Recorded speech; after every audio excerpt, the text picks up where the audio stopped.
बहनों भाइयों, अभिवादन स्वीकार कीजिए ब्रजेश मिश्रा का। और आप देखना शुरू कर चुके हैं द डिबेट। स्क्रूटनी हो चुकी है, राज्यसभा का चुनाव तय है और वोटिंग भी होगी। 10 सीट 11 प्रत्याशी, वोटिंग होना तय है। काफी वक्त के बाद राज्यसभा में अब जब वोटिंग होने जा रही है तो चुनाव बहुत ही दिलचस्प है, क्योंकि 37 के मैजिक नंबर तक ना 8वां पहुंच रहा है ना तीसरा पहुंच रहा है। तीसरा मतलब समाजवादी पार्टी का कैंडिडेट और 8वां मतलब बीजेपी के संजय सेठ। 37 फर्स्ट प्रायोरिटी के जिसको वोट मिलेंगे वो चुन लिया जाएगा। लेकिन भारतीय जनता पार्टी, उनके सहयोगी दल प्लस उनके समर्थक, इनको मिलाकर टोटल है 29 वोट। अपोजिशन वाली पार्टी के पास आज पल्लवी जब तैयार हो गई है तो 34 वोट है, 3 उधर कम है। लेकिन फर्स्ट प्रायोरिटी में ये आगे हैं। क्रॉस जब तक होगा नहीं, किसी का मामला बनेगा नहीं। आज चर्चा इस विषय पे करेंगे कि 8वां प्रत्याशी जीतेगा या तीसरा। और आखिरकार अखिलेश यादव ने सहमति दे दी आगरा में राहुल गांधी को ज्वाइन करने की। तो क्या कांग्रेस और समाजवादी पार्टी के बीच केमिस्ट्री तय हो गई है? तो बीजेपी इनका मुकाबला कैसे करेगी? आज चर्चा इसी विषय पर। बहनों भाइयों, उत्तर प्रदेश का राज्यसभा का चुनाव बहुत ही दिलचस्प मोड़ ले चुका है।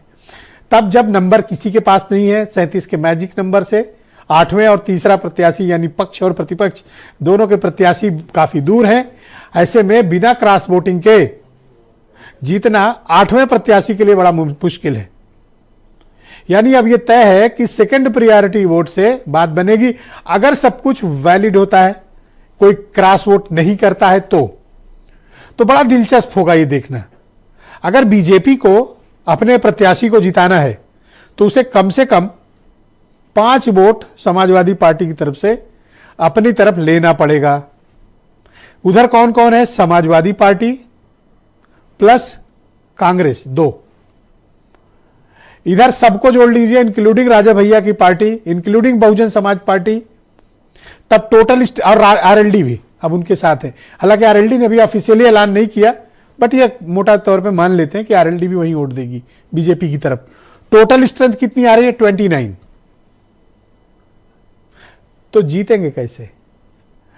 क्या सेकंड प्रायोरिटी से? तो सेकंड प्रायोरिटी में तो दोनों एक दूसरे पे भारी हैं। तो फिर मुकाबला कैसे होगा? मुकाबला तब होगा जब फर्स्ट प्रायोरिटी वाला आगे निकल जाएगा और या तो फिर क्रॉस वोट हो। इसके अलावा कोई चारा नहीं है कि 8वां या तीसरे को जिताया जा सके। तो बहुत ही दिलचस्प दौर में बड़े बड़े इसमें एनालिस्ट लगेंगे, बड़े बड़े संसदीय मामलों के जानकार दोनों पार्टी से बिठाए जाएंगे, एक एक वोट चेक किया जाएगा। और राज्यसभा की वोटिंग का एक नियम है, कोई विधायक बिना अपने पॉलिटिकल एजेंट को दिखाए वोट नहीं दे सकता, उसको दिखाना पड़ेगा।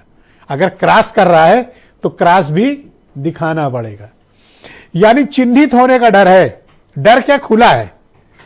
अगर मान लीजिए कि समाजवादी पार्टी के 3-4 एमएलए 5 एमएलए क्रॉस वोट करते हैं तो जो कोई भी बिठाया जाएगा पॉलिटिकल एजेंट, शिवपाल यादव बिठाए जाए, अंबिका चौधरी बिठाए जाए, कोई बिठाया जाए, तो उनको हर विधायक वोट दिखाएगा कि देखो हमने फलाने को वोट दिया है। तो उससे तय हो जाएगा कि इन्होंने क्रॉस किया या इन्होंने पार्टी के व्हिप का पालन किया। और इसमें व्हिप भी लागू होता है। वो अलग बात है कि व्हिप का उल्लंघन का मामला लंबा चले, पर व्हिप का उल्लंघन का मामला भी बनेगा। तो बड़ा दिलचस्प होगा आने वाले समय में। और ये पहली बड़ी भिड़ंत है चुनाव में जाने से पहले इंडिया ब्लॉक और एनडीए के बीच की। इसलिए बहनों भाइयों ये महत्वपूर्ण है। अगर आरएलडी इधर रहती इंडिया ब्लॉक की तरफ, गो थ्रू था, 37 से अधिक इनके पास फर्स्ट प्रायोरिटी के वोट होंगे।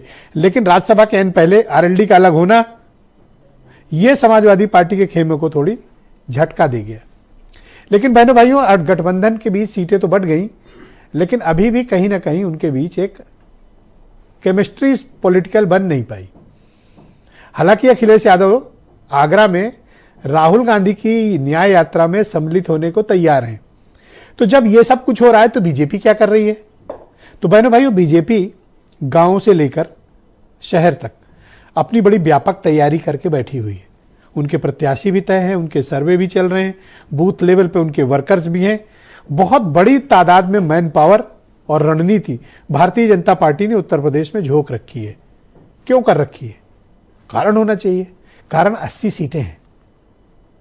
दिल्ली की गद्दी में अगर पीएम मोदी को मजबूत होना है, तीसरी बार बैठना है, तो उत्तर प्रदेश को मजबूती से गले लगाना पड़ेगा। और बीजेपी को मालूम है कि उत्तर प्रदेश में एक छोटी सी चूक उसे बड़ा नुकसान कर सकती है, इसलिए यहाँ जीरो रिस्क पर बीजेपी काम कर रही है। आप कुछ स्टेटमेंट सुन लें, फिर आज की चर्चा को हम आगे बढ़ाएंगे।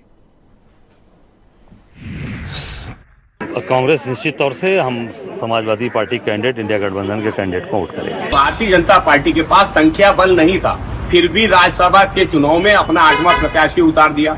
समाजवादी पार्टी अपने तीनों राज्यसभा प्रत्याशियों को जिता के भेजेगी। समाजवादी पार्टी भारतीय जनता पार्टी के खरीद और फरोख्त की राजनीति को अब पूर्ण विराम लगाने का काम करेगी। हम लोग अपेक्षित वोट पाएंगे और 8 की 8 सीटें हम लोग जीतेंगे, ऐसा पूरा भरोसा है। जो जितने भी चुनाव होंगे हम एनडीए के साथ, हम तो एनडीए चुनाव लड़ रही है ना, वहाँ एनडीए के प्रत्याशी हैं, इसलिए निषाद पार्टी एनडीए के साथ है। बहनों भाइयों, इस पर चर्चा को आगे बढ़ाते हैं। मेरे साथ उत्तर प्रदेश में भारतीय जनता पार्टी के प्रवक्ता समीर सिंह मौजूद हैं, अंबिका चौधरी जी भी मेरे साथ मौजूद हैं, फॉर्मर कैबिनेट मिनिस्टर हैं और समाजवादी पार्टी के सीनियर लीडर हैं, अनिल दुबे जी भी मौजूद हैं, सुरेंद्र राजपूत जी भी हैं, समीर सिंह जी से आपका परिचय करा चुका हूं, सीबी पांडे साहब भी हैं, संवैधानिक और संसदीय मामलों के जानकार हैं, अरुण राजभर एसबीएसपी के भी प्रवक्ता हैं और वीरेंद्र सिंह जी हमारे स्टेट हेड। बहुत शुक्रिया और धन्यवाद।